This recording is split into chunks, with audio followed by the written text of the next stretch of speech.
is very important, and I did not put this in your instructions there, is that you need to brush the crust with egg whites. It really does make a difference for a pumpkin pie, a pecan pie, or a rhubarb custard pie. So which because it one will is the soften. rhubarb? That one right there. This one. Okay, well, I can't see the rhubarb, so with egg whites, you said? Because it has, just with an egg white that is well mixed, blended. And so what I actually do with it, it's in the video, is that I'll separate an egg and I'll beat it, and then I dump it into the pie shell and swirl it around, and then I dump that into my filling that I'm going to make, because there's nothing in it, it's just egg white. And so that's the first thing that I do. And then when you do you don't need to peel your rhubarb at all, but a big stalk, I will at least half, if not quarter it, and then make it in 1/4 inch, because it's a pie and you want it to, and it needs to be pretty close to the same size as you're baking it. You want it all to be baked to the same degree of doneness. And then, so you put that on top of your shell, and then you beat your eggs really, really good. Now this is, you don't want to see any white, any egg yolk, any of that separated at all. So beat them very well. And then, and that is the only time you're going to beat air into this. And then you will add your cream, your sugar, your salt, your nutmeg into the egg, and just barely combine that. Don't add air. In fact, these hand mixers, I felt like was going too fast, and it just put more air in it than I would like. And then a trick that I learned from the Amish is that they will take the 1/4 cup of flour, and as you are blending it on a slow speed or by hand, we'll put it into a strainer and sift that in, so it's going in slowly, and then you won't have flour chunks. And that's on the 3rd step? Yes. Okay. And then you pour that onto the rhubarb, into the shell, and then you make your crumb topping, which is your butter, sugar, and flour. And I use a pastry cutter to blend that together.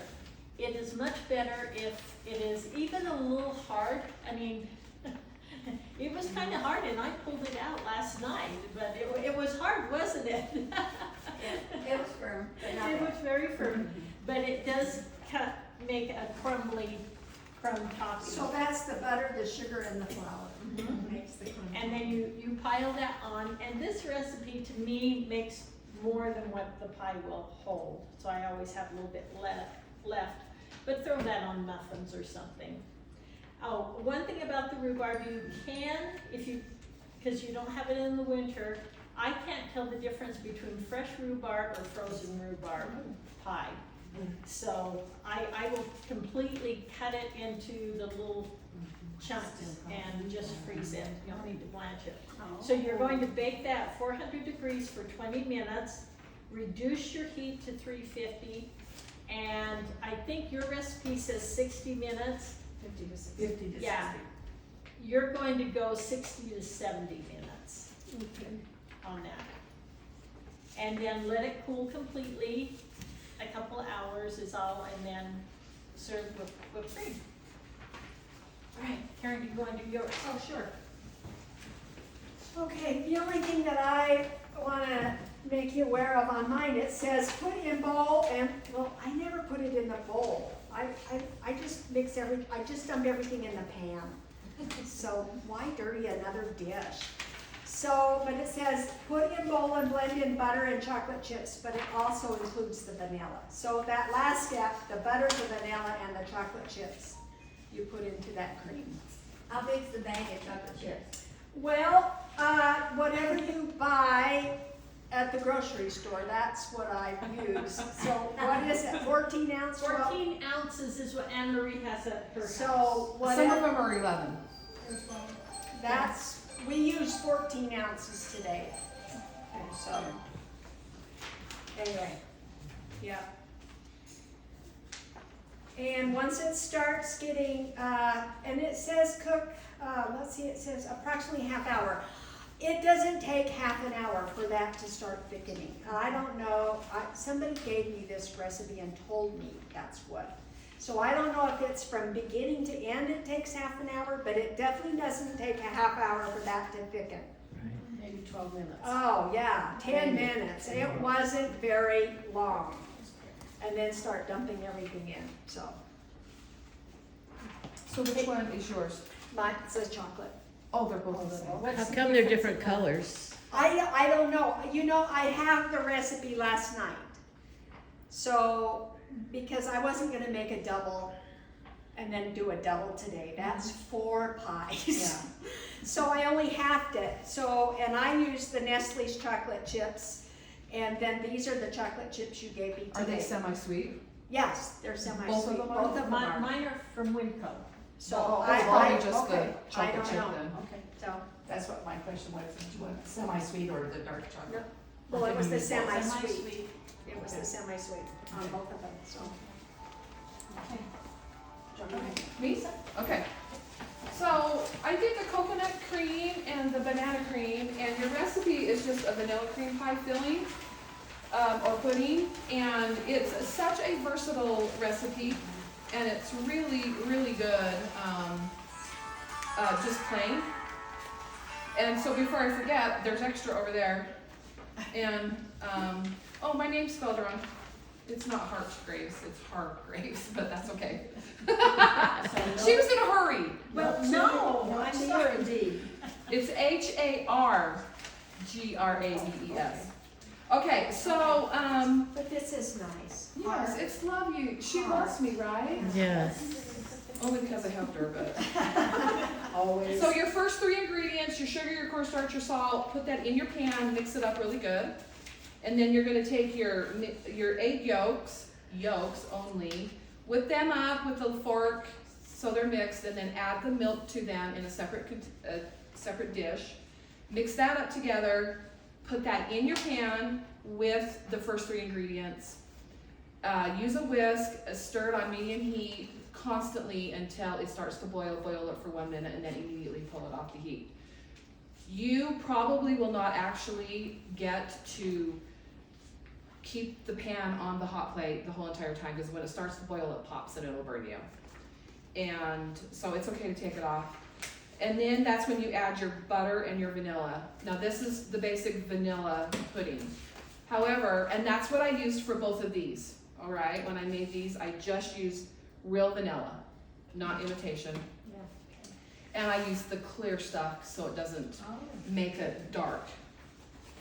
And then, but when we did the pies today, the banana cream has banana extract and the coconut has coconut extract. So unfortunately, the only way you're gonna taste it is by dipping in that. So that's what makes it so versatile. Now, as far as the coconut and the banana go, you can put the banana on the bottom, in the pudding, on the top, cover it with Cool Whip, or I'm not Cool Whip, whipped cream. Heaven forbid we use Cool Whip on a pie. It's gotta be whipped cream. Anyway, so you can do that. You can put the banana in either of those 3 places.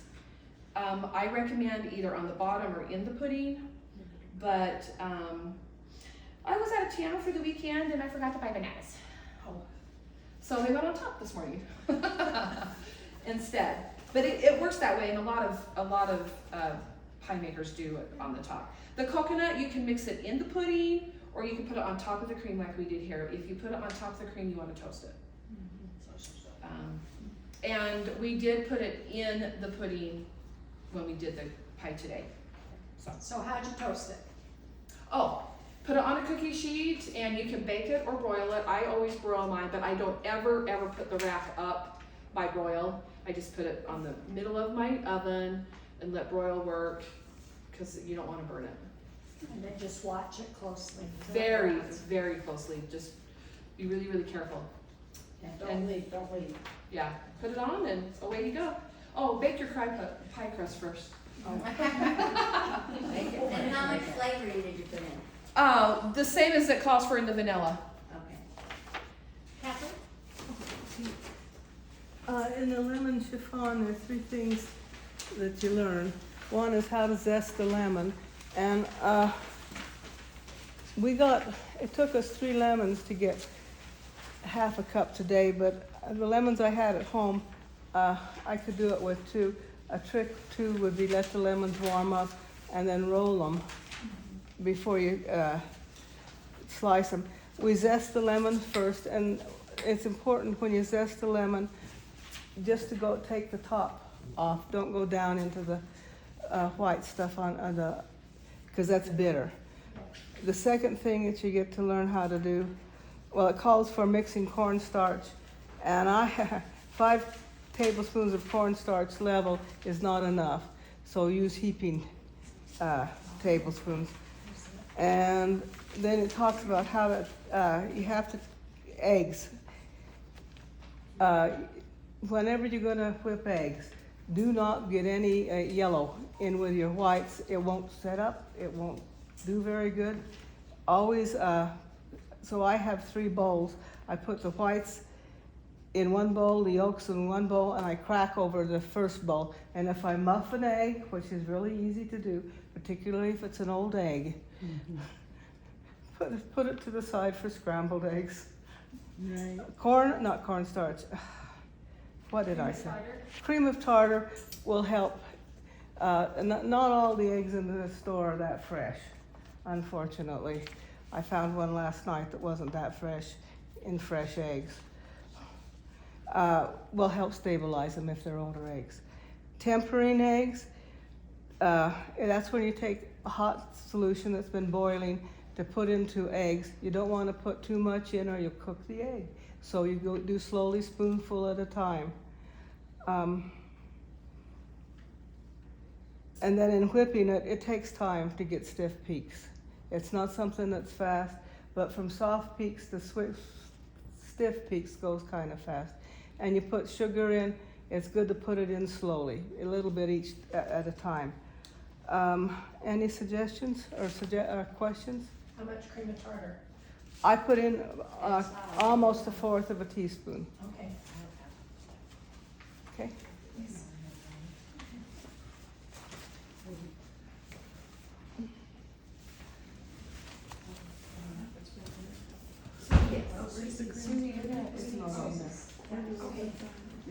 Well, she was asking for a pen, I thought. Did you guys for? Yeah.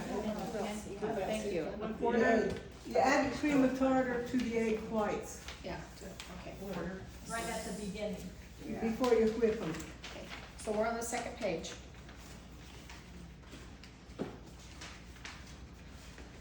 Okay. I hated like heavens to tell Carla no. I am not a pie baker. I bake most everything else. My husband loved pies. And I found out after I'd done a few over the years that it's actually easier to make a pie than it is to make a cake. So less work, but I was always afraid of the crust. My secret for crust is lard. Don't use shortening, don't use Crisco's, buy yourself a little brick of lard. Okay, that's enough. Now back to the custard pie. This was easy, very easy to do, but this is a deep dish pie pan. The smoke that we're smelling is from me sliding that really full pie plate into the oven and it jerked. So it's on the bottom of the oven floor over there, but I'll clean it up. Anyway, it's easy. The only thing that I did different with this at all was I buttered the pie pan really good, really nice before I poured the mixture in, and I added probably, thinking here, a little bit more than 1/8 of a teaspoon of cinnamon, but not 1/4 of a teaspoon of cinnamon. But I did order add. Oh, but it doesn't call for I cinnamon. know, no, you need to add, You I did. When I tasted the batter, I thought, this is good, but it needs a little nutmeg, it needs a little cinnamon.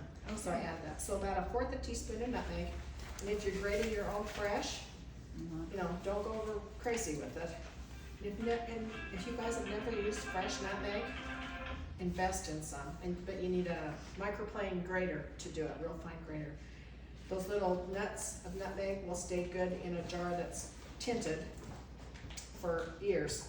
They're really, really good, and just a small amount of that Makes all the difference of having a jar that's already ground up in your, covered in your spice cubes.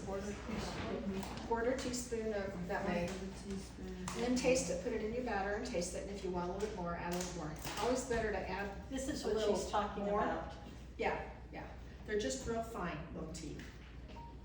And so you added cinnamon and nutmeg. I added about 1/8 of a teaspoon of cinnamon, because I didn't want no nuts on that, and about 1/4 teaspoon of, I don't measure, just, okay, that looks good, so, yeah. Okay, anyway, and like I say, make sure you butter your pie pan and use a deep dish pie pan, because then when you put the pie pan in the oven and pour the batter in it and slide it in, even if it does jiggle a little bit, you got a leeway of not cleaning your oven.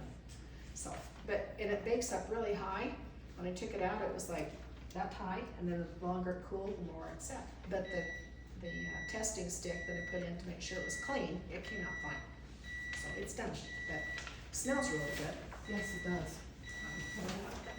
Let's test it. Take care of So what's the last one? That's it, we're done. That's okay. Isn't that all the pies? Okay, yeah. Oh, they're cooking But all of them are good. Well, now that we know everything about them, let's see what we like. Let's taste it. Okay.